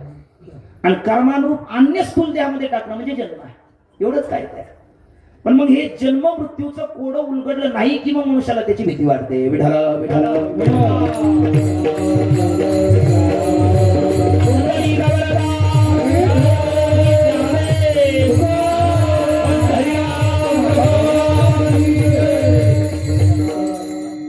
मी शाळेत असताना आम्हाला एक गीत होतं, आओ बच्चे तुम्हें दिखाई झांकी हिंदुस्तान की, इस मिट्टी से तिलक करो ये धरती है बलिदान की, देखो मुल्को मराठे को ये या शिवाजी डोला था, मुगलों की ताकत को जिसने तलवारों पे तोला था, हर पर्वत पर आग जली थी हर पत्थर एक शोला था, बोली हर हर महादेव की बच्चा बच्चा बोला था, वीर शिवाजी ने रखी थी लाज हमारी शान की, इस मिट्टी से तिलक करो ये धरती है बलिदान की. या मातृभूमीला स्वातंत्र्य भेटण्याकरता तलवारीच्या पात्याशी अखंड झुजले आणि गल्लीपासून दिल्लीपर्यंत 5 धराशायी करून हिंदवी स्वराज्य निर्माण केलं. म्हणून ते ज्या राज्यात जगतात त्याला म्हटलं पाहिजे स्वराज्य. किंवा भगतसिंग सुखदेव राजगुरू या मातृभूमीला स्वातंत्र्य मिळण्याकरता ज्या राज्यात जगतात त्याला म्हटलं पाहिजे स्वराज्य. पण आजच्या अभंगामध्ये तुकोबर आहे, तुमचं राज्य सांगत नाही कोणतं? काम राज्य आहे ना. जगणारा कोण? रावण. तुमचंही राज्य सांगत नाही कोणतं? ज्ञान राज्य. जगणारा कोण? बिभीषण. माता भगिनी आपलंही राज्य सांगत नाही कोणतं? स्वराज्य. जगणारे कोण? हे देशभक्त. राज्य सांगतात आपलं कोणतं? रामराज्य. रामराज्य जगद्गुरु तुकोबराय सांगतात झाले रामराज्य काय उणे आम्हासी. आता कुठली उणीव नाही, कुठली कमतरता नाही. कारण जगण्याकरता ज्या गोष्टी पाहिजे, धरणी धरी पीक गायी ओळील्या म्हैसी. धरणी माता भरभरून पीक देऊ लागली आणि गायी म्हशी विपुल प्रमाणात दूध देऊ लागल्या. दुष्काळ तो राहिलाच नाही. त्यामुळे आता कसली उणीव आहे. पण तुकोबरायला विचारलं, महाराज हे रामराज्य येण्याकरता आल्याच्या नंतर आणि याच रामराज्यामध्ये शोकनाश आणि आनंद बाबतीत फळ प्राप्त होण्याकरता आपण काय करणार? राम वेळा वेळा भी गाऊ रे मोही, राम वेळा वेळा भी गाऊ रे मोही, राम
काम राज्यातून मुक्त झाला पाहिजे.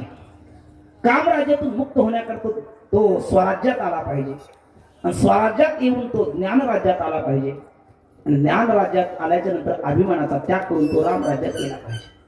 आणि राम राज्यात येण्याकरता तिने राम नामाच्या ओव्या गायल्या पाहिजे. राम वेळोवेळा आम्ही गाऊ ओवे. कधी गाणार दळिता कांडिता जेविता गे बाई. आमचे स्वामीजी त्याला उपलक्षण असं म्हणतात. सुप्रतिपादिकत्वे सती सोयीतर प्रतिपादिकत्व उपलक्षण होतं.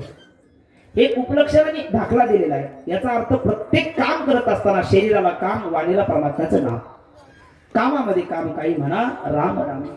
दळण दळीत असताना जात्यावरती, कांडण काम करत असताना उखळामध्ये, आणि दळिता कांडिता जेविता काय राम म्हणता ग्रासो ग्रासी तोची जेवीला उपवासी. अशा राम नामाचे ओळ आम्ही गाणार. दळिता कांडिता जेविता ही बाई.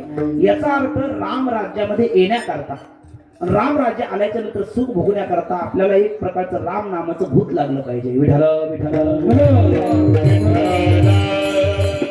म्हणतात. पंढरीचे भूत मोठे आल्या गेल्या झडपी वाटे, तेथे जाऊ नका कोणी गेले नाही आले प्रथमी. माऊलीची ओवी आवडी आणि लाजवी, व्यसन आणि शिनवी, पिशे आणि न भुलवी तरी ते काही.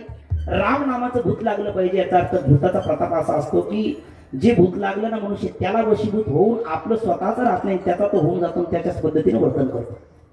ते आमचे शांती ब्रह्म मारुती बाबांनी गोष्ट सांगितली आम्हाला पाठामध्ये. एक जण 12 वर्ष एका ठिकाणी शौचालय गेल्याच्या नंतर उरलेलं चिलपट मधलं पाणी एका झाडाच्या बुडाला टाकायचं. तिथे पिशाचं राहत होतं.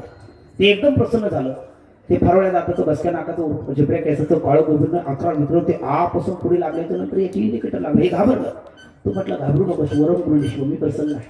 तो म्हटलं बारे तू कोण, मी तुझी भक्ती केली नाही, तू प्रसन्न कसा. तो म्हटलं असं आहे 12 वर्ष आम्ही पिशाची योनीला आम्हाला अपवित्र पाणी पिता येतं, पवित्र पाणी पिता येते. 12 वर्ष तू माझी कृष्णा तृप्त केली, मी प्रसन्न आहे, काय लागतं मागून घे.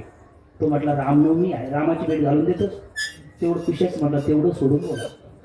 मी रामाची भेट घालू देऊ शकत नाही, तर मी पिशाची योनीला कशाला गेला असतो. पण या अतिरिक्त काही करतो म्हणजे काहीही कुठलंही काम. हो मी काय म्हणजे काय मला काम द्यायचं, मग नाही दिलं तर मी तुझं काम करेन, म्हणजे तुला स्वाहा कर. तो म्हटला चिंता करू नका, आपल्याकडे कामाची कमी नाही. मग त्यांनी सांगितलं लगेच. म्हटले आता आपला तालुका कोणता, पाथर्डी आहे ना. पाथर्डी तालुक्यामध्ये त्याचं रान होतं. 40 एकरचा नंबर होता. त्यांनी सांगितले 40 एकरची नांगर काढून टाक. ते भूत म्हटलं काढतो, पुढचं काम ध्यानात ठेव. नाही म्हणजे तू चिंता करू नको. तो घरी गेला, हातपाय धुतले, चहाचा कप खाली ठेवला. तेवढ्यात भूत म्हटलं काम. तो म्हणलं नांगट म्हणली काढून झाले. त्याने मागे होऊन पाहिलं तर अख्खं रान काढ.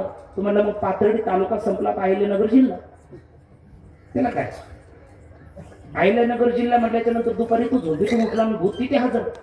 हे काम. तो म्हटलं अहिल्यानगर जिल्हा झाला. म्हटले मग महाराष्ट्र राज्य. संध्याकाळी तू झोपणार तेवढ्यात तू पडणार तेवढ्यात भूत म्हटलं काम. आता याला एकच काम, या भूताला काय द्यायचं काम, कारण याला नाही दिलं काम तर आपलं काम तमाम. काय करू, कसं करू, कसं होतं, कसं झालं. 2 दिवसात हा असं होतं, तो असा झाला. त्याचा मित्र म्हटलं काही नाही. म्हटले भूत प्रसन्न झालं, त्याला काम नाही दिलं तर आपलं काम करणार. मित्राने शिकवलं. ते भूत येण्या अगोदर ते सांगितलं 1,500ची बल्ली घेऊन ये. बल्ली कळते ना, उंच एखादी अशी मेढ खांब. ते गेलं भूत. वायू वेगाने गेलं, हिमालयाच्या जंगलात गेलं, ते घेऊन आलं.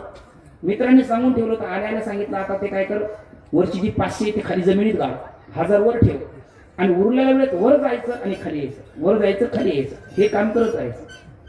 आणि कुठपर्यंत म्हटले मी दुसरं काम सांगत नाही तोपर्यंत हे काम करायचं. मी दुसरं काम सांगितलं का ते काम करून आल्याच्या नंतर पुन्हा आपलं हे काम सुरू करायचं. माझ्याकडे झोप मोडायला डिस्टर्ब करायला यायचं नाही, तर ते कोणाला. ते भूताने 2 दिवस केलं, 3 दिवस केलं. याने काम सांगितलं का त्याचं ते काम चालू झालं. आता भूताला विश्रांतीच नाही. हा निवांत पडला. हा त्या दिवशी 12 वाजता उठला, कारण 8 दिवस याला झोप नव्हतं. तो निवांत पडला. मग ती भूत तिकून येणार तितक्यात मग काही लोकांना कळालं का रामरावला भूत प्रसन्न आहे आणि ते सगळं काम करतात. मग सगळे यायचे रामराव म्हटलं आपलं हे काम म्हणजे काय अमुक अमुक स्वामी बोला हे रामराव हे यांचं गणपतरावचं हे काम करून दे. आणि ते झाल्याच नंतर आपलं माहिती काय काम सुरू. 4 दिवस 15 दिवस झाले ते भूत कंटाळलं. ते म्हणजे काय असं करशील तर मी निघून जाईल. म्हणजे निघून जाते त्याचीच वाट पाहतो. हे दृष्टांत याच्याकरता सांगितलं तसं मन आपलं भूत आहे. चंचल मी मला कृष्ण प्रभाती बलवत दृढम तशाहम निग्रमणे वायुदेव दुष्कर. आपल्या मनाला शरीराला काम आणि वाणीला राम वेळोवेळा आम्ही गाऊ. हे नामरूपी काम दिलं नाही तर आपलं काम केल्याशिवाय राहत नाही. म्हणजे पुनरपी जननम ह्या फेऱ्यात आपल्याला फिरवल्याशिवाय राहत नाही. चुकली यावर मग फेरा पडे विसरली तया फुल झाली आणि पद्धतीला खाणी 84 म्हणून आपल्या जीवनातला शोक राम राज्यात आपण यावं. आणि राम राज्यात आल्याच्या नंतर आपल्या जीवनातला शोकनाश व्हावा आणि आनंद प्राप्ती व्हावी याकरता याच रामनामाच्या ओव्या गाव्या. शोकनाश होतो कसा तो तृतीय चरणात सांगतो. दुःख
रामाच्या गजरे भई सुटले काही काळा. पटकन उत्तर द्या, 2 मिनिटात आपल्याला सेवा थांबायची आहे.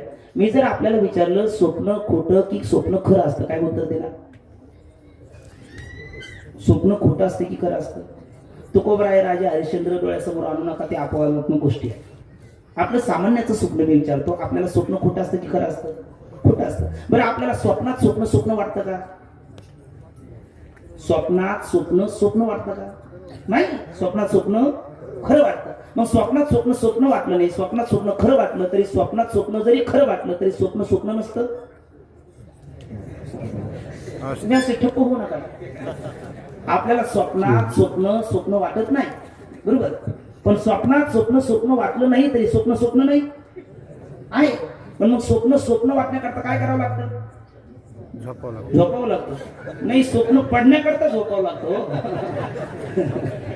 स्वप्न वाटण्याकरता काय करावं लागतं हे मी विचारतो. उठावं लागतं, जागा करावं लागतं. माऊली म्हणतात, स्वप्नीच्या गाया ओखद चिवची धनंजया तेवी आज्ञांमुळे या ज्ञानाची खळग. स्वप्नातून जागा व्हावं लागतं. आता स्वप्न खोटे की खरं? पटकन बोला. खोटं आहे. बरं, स्वप्नात भूत आलं तर खोटंच आहे, आणि भूताने दिलेलं दुःखही खोटंच आहे. स्वप्नच खोटं आहे. मग स्वप्नात आलेला देवही भीता का तुम्ही? स्वप्न जर खोटं आहे तर स्वप्नात आलेला देवही खोटा आहे. हे अपवादात्मक स्वप्ने सोडून द्या, ते सर्वच पडणारी स्वप्न. मग स्वप्नात आलेला देवही खोटा आहे, त्याने दिलेलं सुखही खोटं आहे. मग पटकन बोला, आपल्याला स्वप्नात भूतही यावे वाटतात का देव यावा वाटतं? देव यावा वाटतो. का बरे? याचं उत्तर आहे, आपल्याला लटक सुद्धा दुःख नको आहे. लटक सुद्धा दुःख नको आहे. काल परवा घडलेली घटना, आमच्या शेजारी राहणारी एक माऊली, तिने शेजारच्याच पाहिलं. शेजारच्या एका माऊलीचा भर तारुण्यात पती गेला. हिने दिवसभर चिंतन केलं, माऊलीची ओळे जागता जो अशी जे जेणे ध्यानी भावना भावीचे डोळा लागत ठेवू देखील त्याची स्वप्ने, आपला असं होऊ नये, आपला असं होऊ नये, आपला असं होऊ नये, आपला असं होऊ नये, आपला असं होऊ नये. तेवढ्या ती झोपी गेली आणि झालं स्वप्न. गेले तिचे पती. गेल्याच्या नंतर तिला दुःख भयंकर झालं. पतियोगाचं दुःख भार असतं. जावे त्याच्या वंशात तेव्हा कळे. ती भयंकर रडायला लागली स्वप्नात. पण तिच्या रडण्याने तिची शेजारचे मालक जागे झाले. त्याने विचारलं, हे अगं रडतीस का? तिने सांगितलं, अहो माझा नवरा मेला. कोणाला सांगते? हो, नवऱ्याला. तो म्हणला, अगं वेडी का खुळी तू? मी जागा आहे, मी जिवंत आहे. तुम्ही तुला काय जाळायचं का? माझा गेला. खरंच बोलली, तुला काय जाळायचं का? माझा गेला. मग तो विचार केला. तोही बिचारा धार्मिक होता, ज्ञानेश्वरी ऐकणारा होता, वेदांत थोडा त्याच्या कानावर होता. आता पटकन जर वेदांताचे संस्कार असेल, आमची विद्यार्थी मंडळी बोलतील स्वामीजीकडे असणार, माऊली जागृतीची सत्ता कोणती? आपले महाराज मंडळी, बरोबर आहे, व्यावहारिक सत्ता आहे. आणि स्वप्नाची प्रातिभासिक सत्ता आहे. आणि साचची कृती विरा जरी नाही का स्वप्न जागारा तरी ब्रह्मभाव साचकारा म्हणून येतात. या न्यायाने शिशुक्तीची पारमार्थिक सत्ता, बरोबर. मग आता ती स्वप्नात आहे म्हणजे कोणत्या सत्तेत आहे? प्रातिभासिक सत्तेत आहे, बरोबर. आणि ही हा जागृती आहे म्हणजे हा व्यावहारिक सत्तेत आहे. मग अगं वेडी का खुळी म्हणणारा तिला नवरा कुठला पाहिजे? प्रातिभाषिक सत्य. असं नको प्रातिभाषिक. तिला तू वेडी का खुळी म्हणणारा समजून सांगणारा नवरा कुठला पाहिजे? स्वप्नात. ती स्वप्नात आहे ना, मग तिला कुठला पाहिजे? कारण सर्व सत्ताक पदार्थ परस्पराला साधक बाधक होतात, विषम सत्ताक नाही. मग ही जर प्रातिभाषिक सत्तेतली येते, तिला समजून सांगणारा नवरा कुठला पाहिजे? प्रातिभाषिक सत्तेतला पाहिजे. हा कुठला आहे? व्यावहारिक सत्तेतला. मग याने ती ऐकते का याचं? नाही, ती म्हणून म्हटली तुला काय जायचं का? पण याने विचार केला, आता हिच्या सत्तेत आपण गेलं पाहिजे, किंवा तिला तरी आपल्या सत्तेत आणलं पाहिजे. पण हिच्या सत्तेत आपण जाणं सुलभ नाही, कारण कोणाच्या स्वप्नात जाणं आपल्याला ठरवता येतं का? पण जो झोपलेला आहे त्याला आपल्या सत्तेत आणता येतं की नाही? तुम्ही झोपून बघा, मी आणून दाखवतो. काही नाही, जो झोपलेला आहे त्याला आपले प्रसाद द्यायचा थोडासा. मग त्याने तिला प्रसाद दिला, ती जागी झाली. पण जागे प्रसाद झाल्याच्या नंतर हा प्रसाद, सत्यनारायणाचा प्रसाद आनंद वाटतो खाताना, पण हा प्रसाद चांगला नाही. पण ती रडायला लागली का हसायला लागली? ती हसायला लागली कारण तिचा भ्रम निवृत्त झाला. आणि दृष्टांतही संपला. स्वप्नामध्ये खोटं सुद्धा दुःख नको आहे. तुकोबाराला ते सांगतो, प्रातिभाषिक सत्तेतलं असणार स्वप्नातलं जे लटकं दुःख आहे तेही रामराज्यात राहत नाही, कैमुतीत नाही, खरं दुःख आहे. हा झाला शोकनाश. आणि आनंद बाबती काय? आनंद बाबती काय? तुका म्हणे रामे सुखे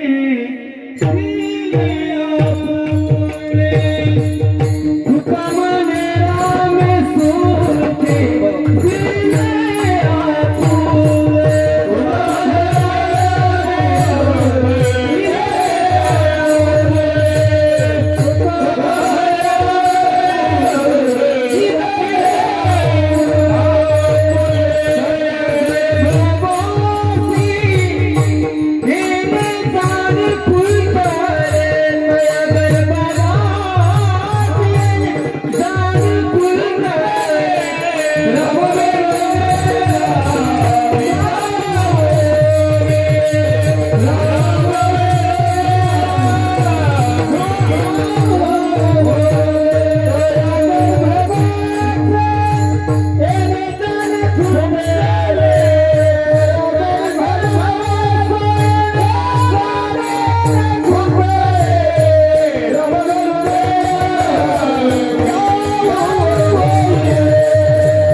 तुका म्हणे रामे सुख दिले आपुले तया गर्भवासा येणे जाणे कुंडले.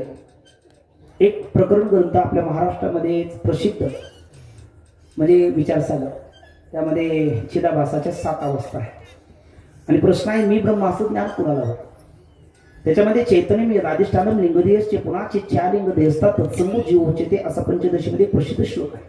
अर्थ एवढाच आहे, एक आहे कुटस्थ चैतन्य, त्याच्या आश्रयाने असणारी बुद्धी किंवा अंतकरण किंवा वृष्टी अज्ञान, त्यामध्ये पडलेलं कुटस्थ चैतन्याचं प्रतिबिंब त्याला जीव म्हणतात. मग या जीवामध्ये मी ब्रह्म असं ज्ञान कुणाला होतं? बुद्धीला होतं की कुटस्थाला होतं की चिदाभासाला होतं? आता बुद्धीला होतं म्हणावं तर ती बुद्धी कशी आदेश माग जड आहे, बुद्धी जड आहे. आणि बुद्धीला ज्ञान होतं म्हणावं तर बुद्धी जड आहे. कुटस्थाला म्हणावं तर तो असंग निर्विकार उदासीन आहे. मग राहता राहिला बुद्धिस्त चिदाभास. पण ब्रह्माहून भिन्न असणाऱ्या बुद्धिस्त चिदाभासाला मी ब्रह्म असं ज्ञान कसं होईल अशी कोणा शंका आहे? तर त्याचं उत्तर दिलं मुख्य समाधी करणे आणि बाद समाधी करणे. ज्याचं ज्याच्याशी नित्य ऐक्य असतं त्याचं त्याच्याशी मुख्य समाधी करणे. जसं मुलाला आपल्या वडिलाच्या कुलगोत्राशी एकरूप होण्याकरता काय करावं लागतं? उत्तर आहे काही करावं लागतं, नित्यच ऐक्य, जन्मता आरभ्य त्याला म्हणतात. पण ती जी कन्या तिथे नांदायला आलेली आहे तिला आपल्या सासरच्या कुळाशी एकरूप होण्याकरता माहेरचा आपल्या पप्पाचं वडिलांचं नाव, आडनाव, तालुका, जिल्हा हा सगळ्याचा बाद करावा लागतो आणि मग आपल्या पतीच्या कुलगोत्राशी तिला एकरूप होता येतं. तसं बाद समाधी करण्याने या चिदाभासाला एकदा रामाचं ज्ञान होणं म्हणजे तो रामरूप होणं, आणि एकदा तो रामरूप झाला राम परब्रह्म आहे. आणि योवै भूमात सुखम नाल्पे सुखम असती, ब्रह्मसुखरूप आहे, त्याच्या अतिरिक्त सुख कुठे नाही. आणि त्या ब्रह्माने आपलं सुख त्या रामाने देणं म्हणजे स्वरूपभूत सुख देणं, ब्रह्मानंद देणं. तसं विषयाचा आनंदही तोच आनंद आहे, शिशुक्तीतला आनंदही तोच आनंद आहे, समाधीतला आनंदही तोच आनंद आहे. पण काय आहे, विषयातला आनंद तो जरी असला तरी अर्थानाम अर्जने क्लेशा तथो परिपालने नासे दुःखम वे दुःखम धीरतान क्लेश कार्य. तो मिळवताना कष्ट, सांभाळताना कष्ट, नष्ट होतात तेव्हा तर अति कष्ट. विषयाचा आनंद असतो, शिशुक्तीतला आनंद तोच आहे पण तो अज्ञानाने आवृत्त आहे. समाधीतला आनंद तोच आहे पण वृत्ती पुन्हा बाहेर आल्याच्या नंतर तो राहत नाही. आणि आम्हाला उघड्या डोळ्याचा समाधी पाहिजे. नित्यानंदापुढे आनंद तो कोण विषय सुखबाई बापुडे ते सीन जेत नसरेचे वैकुंठ सदन शेषशाही त्रिपुट भुवनेव. आणि तो आनंद ते रामराया आपल्या भक्ताला देतात. तुका म्हणे रामे सुख दिले आपुले. आणि मग तया गर्भवासा येणे जाणे कुंटले नस पुनरावर्तते नस पुनरावर्तते अत्र एव समवलीयन्ते.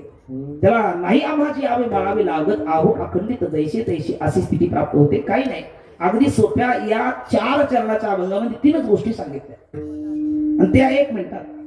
पहिल्या चरणामध्ये अभंगाचा विषय आहे झाले रामराज्य काय म्हणे आम्हास. दुसऱ्या चरणामध्ये अभंगाचा अधिकारी आहे राम वेळोवेळा आम्ही गाऊ ओवी. आणि तिसऱ्या आणि तिसऱ्या चरणामध्ये स्वप्नीतही दुःख कोणी न देखे डोळा, याला शास्त्रीय परिभाषेमध्ये शोकनाश किंवा अत्यंतिक दुःखाची निवृत्ती म्हणा. आणि तुका म्हणे रामे सुख दिले आपुले, याला आनंद प्राप्ती म्हणजे परमानंदाची प्राप्ती म्हणजे देहात असताना जीवनमुक्ती, देह पातानंतर विदेह मुक्ती हे फल आहे. सद्गुरू साधक हृदय संजीवनी डॉक्टर नारायण जाधव बाबा आम्हाला पाठात मी ऐकलं विदेह मुक्ती जीवनमुक्ती म्हणजे काय. अगदी सरळ सोप्या व्याख्या, ज्याच्यामध्ये अज्ञान नाही पण विक्षेप आहे ती जीवनमुक्ती, आणि अज्ञानासहित विक्षेपाची निवृत्ती ती विधेयमुक्ती. जिच्यामध्ये विधेयमुक्तीचा निश्चय असतो ती जीवनमुक्ती, आणि जिच्यामध्ये निश्चय रूपता असते ती विधेयमुक्ती. अशी जीवनमुक्ती वा विधेयमुक्ती ही आनंद बाबती आहे. आणि त्रिविध दुःख आध्यात्मिक, आधी भौतिक आणि आधी दैविक तिघाची निवृत्ती. आध्यात्मिक दुःख म्हणजे जळे माझी काया लागला उणावा. आधी भौतिक दुःख म्हणजे कोपला पाटील गावीचे लोक. आणि आधी दैविक दुःख म्हणजे दुष्काळी आटीला द्रविणेला मान. पण हे तिन्ही दुःख राम म्हणतात, रामाची होई जे झाल्याच्या नंतर मग महाराज म्हणतात आता निश्चिंतेने पावलो विसावा. कुंडली धावा तृष्णेची अशा पद्धतीची फलश्रुती प्राप्त होणं हा अभंगाचा विषय आहे. तसा अभंग संपणं शक्यच नाही, कारण तो म्हणून तर अभंग आहे. परंतु टिटवी सागराच्या किनाऱ्यावर बसली आणि 2 अंडे जप्त केल्याच्या नंतर सागराला लागवली. सागराने विचारलं काय म्हणणं आहे. म्हटले 2 अंडे बराबराने जप्त केलेले देऊन टाकणे तर गाठ माझ्याशी आहे. त्याने विचारलं काय करशील. म्हणले कोरडा करून टाकेल, नादखोडा आपला, माझ्या नादी लागू नको. म्हटले बापरे, टिटवी सागराला धमकावते. सागर म्हटला कर कोरडा, शक्य आहे का ते. तुम्हाला अजून काही कळालंच नाही मला वाटतं. माझ्याकडे बघा की यावं. हे कीर्तनकार म्हणजे टिटवीच आहे. त्याचे 2 ओठ म्हणजे चोच आहे आणि तुकोबऱ्याचा हा अभंग म्हणजे सागर आहे. त्यातला अर्थरूपी पाणी तास दीड तासात आपण किती उपसलं म्हणजे तो कोरडा होणार, ते शक्य नाही. मग काय करावं. सागराचं दुसरं नाव रत्नाकर आहे. रत्नाकर म्हटल्याच्या नंतर त्याच्यात अगणित रत्न असतात आणि जो पाण्यात खाली बुडी मारेल त्याला जितकी बुडी खाली जाईल तितके अधिक रत्न भेटतात. पण त्यांनी खाली खाली जाण्याचा प्रयत्न केला, रत्नाचा मोह सोडला नाही, तो वर येईल पण फुगून जिवंत येणार नाही. मग त्यांनी काय करावं, दम छाटून मरण्याच्या जेवढी रत्न भेटतील तेवढी घ्यावी, बाहेर यावं. तसं संतांचा अभंगरूपी सागर आहे. त्यातील सिद्धांत अर्थरूपी रत्न काढत असताना कीर्तनकारूपी पाणपुड्याने नियोजित वेळेच्या जेवढे सिद्धांतरूपी रत्न भेटतील तेवढे घ्यावी आणि बाहेर यावं. दम छाटून कशाला मारावं. तर पुढे कीर्तन करावं. या कीर्तनात काही रत्न काढावे, पुढच्या कीर्तनात काही काढावे, जगावं. आम्हाला काही दिवस जगायचं आहे. त्यामुळे आता पुढे मी अतिप्रसंग करणार नाही. मी त्याच्यापर्यंत संपलो. तर त्यामुळे अधिक रत्न काढायला गेलं तर ते योग्य ठरणार नाही. सद्गुरू इकडे असणारे आपले जनार्दन बाबा, सद्गुरू भगवान बाबा आणि अशा अनेक महापुरुषाच्या सानिध्यात असणारे बहुसंख्येने माझ्या माता भगिनी, आपण सर्व ज्येष्ठ नागरिक, वारकरी वृंद आणि आपल्या बीड जिल्ह्यातील नव्हे तर तमाम महाराष्ट्रातील असणारे अनेक दिग्गज कलाकार या ठिकाणी उपस्थित आहे. आपल्या सर्वांच्या अंतःकरणामध्ये विराजमान सद्गुरू संत भगवंत यांच्या चरणी शब्द सुवर्ण समर्पित करू आणि चिंतन सेवेला या ठिकाणी पूर्ण विराम देऊ. सगळ्यांनी मोठ्या प्रेमाने हात वर करा. सगळे मागचे पुढचे आजूबाजूचे आणि सगळ्यांनी मोठ्या प्रमाणे आपण तिन्ही भजने एकदाच घेऊ. वर हात करा. हरी गोपाल